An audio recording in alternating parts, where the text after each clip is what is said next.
Subscribe कीजिए हमारे channel Shahid रजा Ashrafi official को और बेल आइकन को प्रेस कीजिए जिससे आपको नए नए वीडियो की नोटिफिकेशन मिलती रहे। तो नाजरीन, आज का बयान हजरत मुफ्ती सलमान अजहरी का बयान रहेगा कि मुसलमान के पीछे मीडिया वाले और गैर कौम किस तरह पड़े हुए हैं और उनका हश्र क्या होगा। तो चलिए पूरा बयान शुरू करते हैं। जलाल भरी और गरजदार आवाज के बाद अब मेरी आवाज की कोई हैसियत नहीं है। जामी मियां साहब जिस तरह से गरजते हैं, ना मेरे पास उतनी आवाज है, ना उतना मजबूत गला है, वो उनको ज़ेब देता है। हाँ, लेकिन मैंने सुना है सैयदना अबू बकर सिद्दीक रदी अल्लाह ताला अन्हु का तीर का निशान कभी खता नहीं जाता था, बड़ा सटीक निशाना था। मैंने ये महसूस किया है कि जब भी हम कहीं निशाना लगाते हैं बराबर कुत्तों को पहुंचता है। इतना तो है, हम बहुत ज्यादा गरज तो नहीं पाते तकरीर के जरिए से। नाजिम भी सही कह रहे थे, ना हमारे तकरीर में जुमलों की रमक दमक कुछ नहीं है। हाँ, बस ये है हुजूर पाक सल्लल्लाहु ताला अलैहि वसल्लम की, उनके दरबार की चाकरी और नौकरी बुजुर्गों ने हमारी गुत्थी में डाला। माओ से हमने सिर्फ दूध नहीं पिया, हुजूर की मोहब्बत भी पिया है। तो अब बात करेंगे तो हुजूर पाक सल्लल्लाहु ताला अलैहि वसल्लम की इज्जत के लिए बात करेंगे। अजीजान गिरामी वक़ार, हम आज जिन हालात के शिकार हैं, बहुत सारे लोगों ने तुम्हें नर्वस बना रखा है कि तुम्हारे पास कुछ नहीं है, और ऑलरेडी ये बहुत सारे एहसास कमतरी के शिकार हो गए। मैं इस तरह का कायल नहीं हूं, बुराइयां बहुत सारी हैं हमारे अंदर, उसकी इस्लाह होगी, लेकिन इसका मतलब ये नहीं है कि उम्मत पूरी खत्म हो गई। तुम्हारे पास कोई दौलत ही नहीं है, तुम बिखरे हुए हो, टूटे हुए हो, नहीं, मैं इसका कायल नहीं हूं। आज भी हमारे पास बहुत बड़ी दौलत है। इकबाल ने 100 साल पहले कहा था, जरा नम हो तो बड़ी जरखेज है मिट्टी ये साकी। मायूस नहीं हूं मैं अपनी किश्ते वीरां से इकबाल, जरा नम हो तो बड़ी जरखेज है ये मिट्टी। यानी सब कुछ आज दुनिया हमें बता रही है, ये सिर्फ और सिर्फ तुम्हें एहसास कमतरी की बीमारी में लाने के लिए। होता यह है कि आदमी को मैदान जंग में जाने से पहले अगर ये बता दिया जाए कि तेरे हाथ खराब हैं, तेरे पैर खराब हैं, तेरा दिमाग भी सही नहीं है, तो वो बेचारा शक में अपने आप को ही कमजोर महसूस करके पीछे भाग जाता है। अक्सर ऐसा हो रहा है, इस कौम को बार बार ये कहकर डराया जा रहा है कि तुम बिखरे हुए हो, टूटे हुए हो, तुम्हारे पास कुछ नहीं। और ये काम सुलह कुल्ली ज्यादा करते हैं, जमात के अंदर मौजूद गद्दार ये काम ज्यादा करते हैं। मगर हमारा मिशन ये है कि हमारे पास आज भी वो दौलत मौजूद है जो पूरी दुनिया को हिला सकती है। और देखा भी है हमने, देखा भी है, सिर्फ अपने इलाके में नहीं, यूरोप की सरजमीन को भी हिलते हुए देखा जब खादिम हुसैन व्हील चेयर पर बैठकर लब्बैक पुकारता था। माजूर पैरों से खड़े नहीं हो सकते थे, लेकिन उनके नारे में इतना दम क्या था कि यूरोप की पार्लियामेंट में उनके नाम पर डिस्कस होने लग जाए। पता यह चला कि कोई तो दौलत है जो आज भी पूरी कायनात को हिलाती है, कोई तो दौलत है तुम्हारे पास। मैं उसी की तरफ आता हूं। वो दौलत हासिल करना तुम्हारा असल शिवा हो, तुम्हारी जिंदगी का मकसद सिर्फ ये हो कि वो दौलत छीनने ना पाए, बाकी सब जाए, कोई फर्क नहीं पड़ता, कुछ फर्क नहीं पड़ता। आपको एक हदीस के जरिए से मैं बताता हूं, मेरे अजीजों, हो क्या गया है, हमने फख्र करने का जो तरीका है वो दूसरी चीजों पर सीख लिया। इसकी प्रॉपर्टी इतनी है, उसकी प्रॉपर्टी इतनी है, इसका नाम इस पे है, इसका मनसब ये है, इन चीजों को हमने फख्र का जरिया बनाया हुआ है। बल्कि असल चीज जो तुम्हारे पास दौलत है उसे फख्र का जरिया बनाते। दुनिया तुम्हारी आंख से आंख नहीं मिला सकती। आज नबी पाक सल्लल्लाहु ताला अलैहि वसल्लम के वो फरमान की तरफ आओ। आज जो गरीबी का एहसास कर रहे हैं और अपनी महरूमी का एहसास कर रहे हैं, उनके लिए मैं बात कर रहा हूं। जंगे बदर के बाद जब हुजूर सल्लल्लाहु अलैहि वसल्लम ने माले गनीमत तकसीम किया तो उसमें मुहाजिरीन को थोड़ा माल ज्यादा दे दिया। जो हिजरत करके आए थे उनको माल ज्यादा दिया, जो मदीने के रहने वाले अंसार थे उनको कम दिया। अब मदीने के अंसार के दिलों में यह बात आई कि हुजूर अपने गांव वालों को माल ज्यादा दे चुके हैं। ये चीमी गोइयां चलने लगी। हुजूर पाक सल्लल्लाहु तआला अलैहि वसल्लम तक ये बात पहुंची। साद बिन मुआज रज़ियल्लाहु तआला अन्हु को हुजूर ने बुलाया, जो अंसार के सरदार थे। हुजूर ने पूछा, ऐ साद, क्या तुम्हारे कबीले में ये बातें चल रही हैं? उन्होंने कहा, हाँ या रसूल अल्लाह सल्लल्लाहु अलैहि वसल्लम, माले गनीमत की तकसीम के बाद ये बातें चल रही हैं। हुजूर ने फरमाया, अपनी कौम को एक जगह जमा करो, अंसार को एक जगह जमा करो।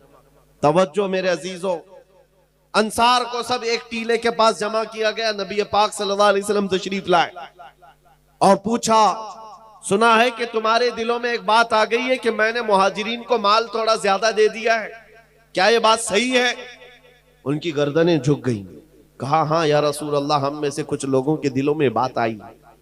नबी पाक सल्लल्लाहु अलैहि वसल्लम ने वो खुतबा दिया, बुखारी शरीफ और मुस्लिम शरीफ पढ़ो, आंखें नम हो जाती। अल्लाह के हबीब सल्लल्लाहु तआला अलैहि वसल्लम ने अंसार से कहा, हाँ ये तुम कह सकते हो ए अंसार कि हम मक्का छोड़कर आए थे, घर नहीं था, तुमने घर दिया। हमारे पास कोई थे नहीं, तुमने आसरा दिया। लेकिन क्या ये बात सच नहीं कि तुम गुमराह थे, अल्लाह ने मेरे जरिए दी। तुम बिखरे हुए थे, अल्लाह ने मेरे जरिए तुम्हें मुत्तहिद किया। तुमको अल्लाह ताला ने मेरे जरिए से इज्जत दिया। अंसार ये खुतबा हुजूर का सुन करके रोने लग गए। और उसके बाद जो जुमला मुझे बताना है इस हदीस से वो ये, जो जुमला मुझे बताना है इस हदीस से वो ये, आखिर में मेरे आका सल्लल्लाहु अलैहि वसल्लम इस खुतबे के क्या फरमाते, वही मेरा टॉपिक है। हुजूर फरमाते हैं, ऐ अंसार की जमात, क्या तुम इस बात पर राजी नहीं हो कि दुनिया वाले माल लेकर के जाएं और तुम अल्लाह का रसूल लेकर के जाओ? तुम अल्लाह का रसूल ले जाओ। अंसार कहते हैं, उस दिन इतना रोए थे कि उनकी दाढ़ियों से भी आंसू के कतरे टपक रहे थे। जब रसूल पाक मिल गए तो फिर क्या है? आज वही मैं कहता हूं मेरे अजीजों, तुम्हारे पास वो दौलत है कि अगर नाम लो तो बेइख्तियार तुम्हारे अंगूठे लबों से लग जाते। आज भी वो दौलत है कि नहीं है? मुअज्जिन मस्जिद में पुकार रहा है, अशहदु अन्ना मुहम्मदर रसूलुल्लाह, तो हम रास्ते पर चल रहे हो लेकिन अंगूठे चूम लेते हो। ये वो दौलत है जो तुम्हारे सीनों में मौजूद है। जब हुजूर की बात आए, चेहरों पर एक अलग रंगत आ जाती है। एक नात खां को पढ़ते हुए देखो, अगर हकीकत में हुजूर का तस्वुर लेकर के कोई सुनता है, उसके चेहरे की रमक दमक बताती है कि दिल कितना उजाला। आज भी तुम्हारे पास वो दौलत है, और अगर ये दौलत नहीं होती तो ये मीडिया के दज्जाली भेड़िए क्यों भौंक रहे होते? क्यों भौंक रहे होते? उन्हें तो पता है ये 14% है, यहां पर शुमार भी है ना, 14% है। हमारे लिए Shri Krishna report, Sachar committee report, सब कुछ है इनके पास। जो 10-10 साल सर्वे किए हुए जजेस ने रिपोर्ट पेश किया है सुप्रीम कोर्ट को कि मुसलमानों की हालत दलितों से भी नीचे है, बैकवर्ड है ये लोग, एजुकेशन में कम है, माल में भी कम है, ओहदों में भी कम है, डिपार्टमेंट में भी नहीं है, फौज में भी नहीं है। ये रिपोर्टें क्या ये मीडिया के दज्जाल नहीं पढ़ते? सब पता है, सब पता है, लेकिन बार बार हम पर भौंकते क्यों हैं? कभी सोचा आपने, जो कौम अपना एक ढंग का लीडर नहीं रखती, जो कौम के पास इत्तेहाद नहीं है, ये मीडिया 24 घंटे इस कौम को निशाने पर रखा क्यों है? बात सिर्फ ये है कि तुम कहते हो हमारे पास कुछ नहीं, वो बार बार कहते हैं तेरे पास कुछ है, तेरे पास कुछ है। तुम बार बार कहते हो हम लूटे हुए हैं, वो कहते नहीं तुम बड़े डरावने हो, तुम्हारे पास कुछ है। जिसको इकबाल कहता है, कुछ बात तो है कि मिटती नहीं हस्ती हमारी, कुछ बात तो है कि मिटती नहीं हस्ती हमारी। सदियों रहा है दुश्मन दौरे जमा हमारा, तौहीद की अमानत सीनों में है हमारे, आसान नहीं मिटाना नामो निशा हमारा। मेरे अजीजों, जिस दौलत को मैं आपके सामने रख रहा हूं वही हमारे फख्र का जरिया है। इकबाल ने तो दीन की डेफिनेशन जो की है वो क्या है? टोपियां लगाकर घूमना दीन नहीं, दाढ़ियां सजा करके घूमना, इसी को दीन नहीं कहा जाता, जुब्बों को दीन नहीं कहा जाता। दीन क्या है? बमुस्तफा बरसा खैश के दी हमाओस, अपने आप को नबी के कदमों तक पहुंचा दे, दीन इसी का नाम है। दीन यही है। गर्ब उन रसीदी तमाम बुल हबीस, और अगर हुजूर तक नहीं पहुंच सका तो जिंदगी अबू लहब की तरह। सुलह कुल्लियत का कीड़ा जिन्हें काटा है उनको मैं बताता हूं। हुजूर पाक सल्लल्लाहु तआला अलैहि वसल्लम के लिए सहाबा का जज्बा क्या था? सहाबा किस बात को ऐने ईमान समझते और ऐने हयात समझते? जिंदगी का भी मकसद वही है। क्या था? एक अनस बिन नुज़ैर सहाबी रसूल है। जानते हो, इस बात में मशहूर थे कि उनकी बीवी से उनको कमाल दर्जे का इश्क था, मोहब्बत थी, बहुत मोहब्बत करते थे अपनी बीवी से। लेकिन रसूल पाक के सहाबी भी, हुजूर पाक सल्लल्लाहु अलैहि वसल्लम उनके घर आए हैं, दोपहर का वक्त है। अनस बिन नुज़ैर हुजूर की मेहमान नवाजी कर रहे हैं। मक्का से कोई एक कासिद आया खत लेकर के हुजूर के पास, हुजूर पाक के पास पेश किया। रसूल अल्लाह सल्लल्लाहु अलैहि वसल्लम, बड़ा राजदार खत है। हुजूर ने लिया, अनस बिन नुज़ैर को दिया, कहा कि पढ़ो अनस, क्या है इसमें, सुनाओ। अनस बिन नुज़ैर ने खत खोल करके सुनाया। मक्का वाले जंग की तैयारियां कर रहे थे, उनके जंगी हालात को खत में बयान किया गया। नबी पाक सल्लल्लाहु तआला अलैहि वसल्लम ने खत को बंद करके कहा, अनस ये तेरे और मेरे बीच राज है, तेरे और मेरे बीच राज है। हुजूर ने जैसी फरमाया, अनस बिन नुज़ैर ने गर्दन झुका ली। अल्लाह के नबी सल्लल्लाहु तआला अलैहि वसल्लम बाहर निकलकर तशरीफ ले गए। थोड़ी ही देर के बाद इनकी बीवी अंदर से बाहर आती है, कहती है, अनस क्या बात चल रही थी तुम्हारे और हुजूर के बीच में?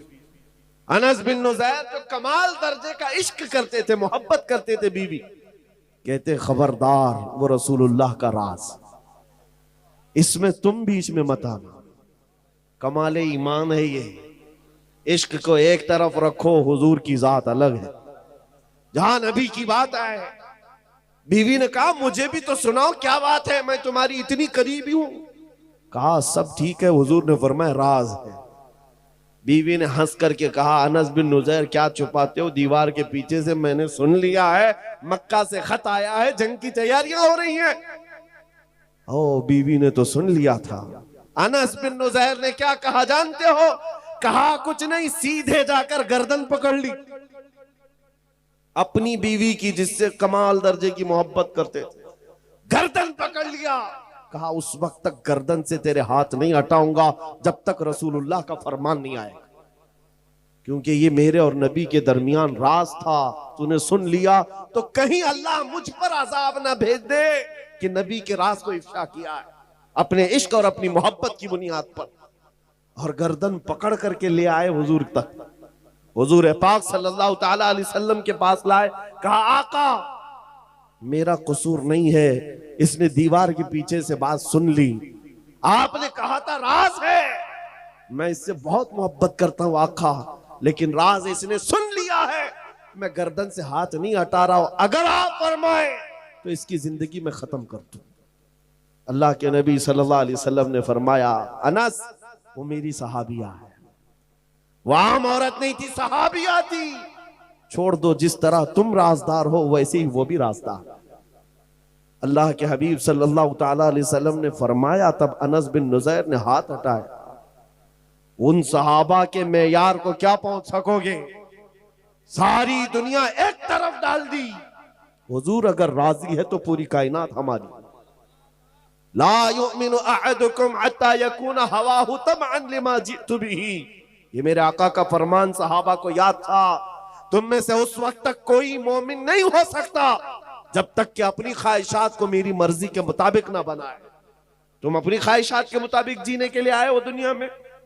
यहां लोग, आपसे एक मसला मैं पूछता हूं, ये मेरी चादर है, मैं इसको चाहे 4 मरतबा फोल्ड करके पहनूं, 3 मरतबा, मेरा इख्तियार है कि नहीं है?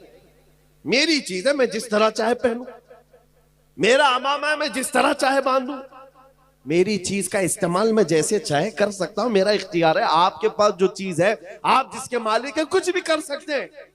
लेकिन मैं आपसे एक मसला पूछता हूं, क्या सुसाइड करना, आत्महत्या करना, खुदकुशी करना इजाजत है इसकी? अरे जान तो तुम्हारी है। जैसे सारी चीजों को खुद इस्तेमाल कर लेते हो, जान को भी अपने हाथों से क्यों नहीं खत्म कर सकता? अपनी जान है, खुद मार क्यों नहीं सकता? नहीं, इसकी इजाजत नहीं है सुसाइड करने की। क्यों नहीं है? साफ सी बात है, जान के तुम मालिक ही नहीं तो जान ले कैसे सकते? अन्नबिय्यु औला बिल मुमिनीन मिन अनफुसिहिम, कुरान कहता है मोमिनों से उनकी जान से ज्यादा करीब, और जान के मालिक वो नबी रहमत की जात, मालिक रिकाबिल उमम।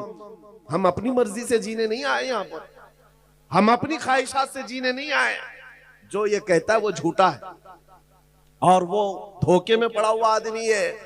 मौलाना साहब अभी तो एंजॉय करने दो, थोड़ा बहुत इंटरटेन करने दो, जवानी है। तुमने अपने दिल की सुनी मेरे अजीज, शायद हो सकता है तुमने गैरों को देखा हो और उनके पीछे चल पड़े। ईसाई नाचते हैं, शराब पीते हैं, हिंदुओं के यहाँ अलग त्योहार आते हैं, इतने अलग अलग किस्म के उनके यहाँ भंगड़े होते हैं, मैं क्यों ना करूं?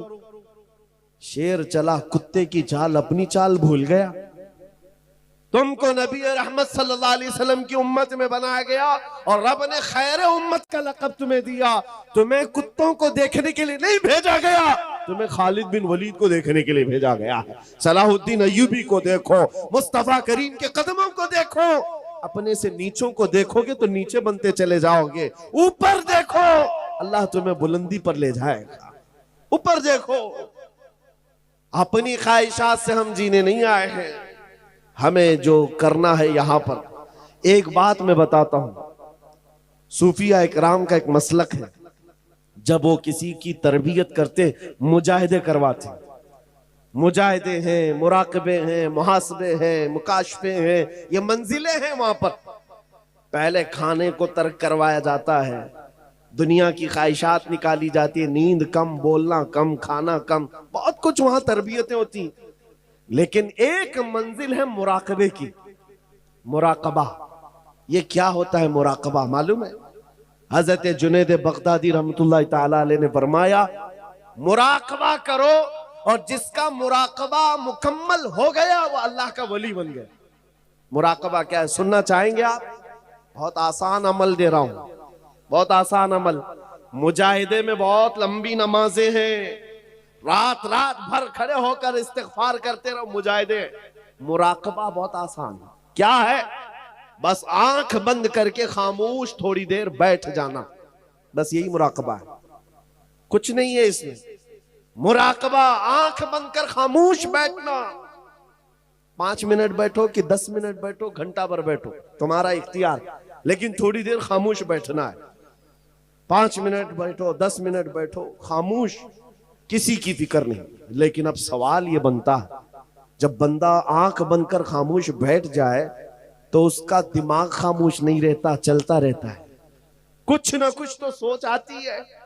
अरे वो कहीं पे भी तन्हा बैठे तो उसकी अकल के घोड़े दौड़ते रहते हैं, वो खामोश नहीं हो सकते। हजरत जुनैद बगदादी से पूछा गया कि मुराकबे में अगर थोड़ी देर खामोश बैठना ही इबादत है और सोच आती रहे तो क्या सोचे? सोचों पर तो पहरा नहीं लगा सकते। आपने फरमाया हाँ बिल्कुल सही, सोचों पर तुम पहरा नहीं लगा सकते, रोक कंट्रोल नहीं कर सकते। एक बात सोचना है तुम्हें, मुराकबे में एक बात बार बार सोचना है। पूछा गया क्या सोचना है? कहा बस इतना सोचना है कि मुझे इस दुनिया में क्यों पैदा किया गया, बस यही चीज सोचना है मुराकबे में।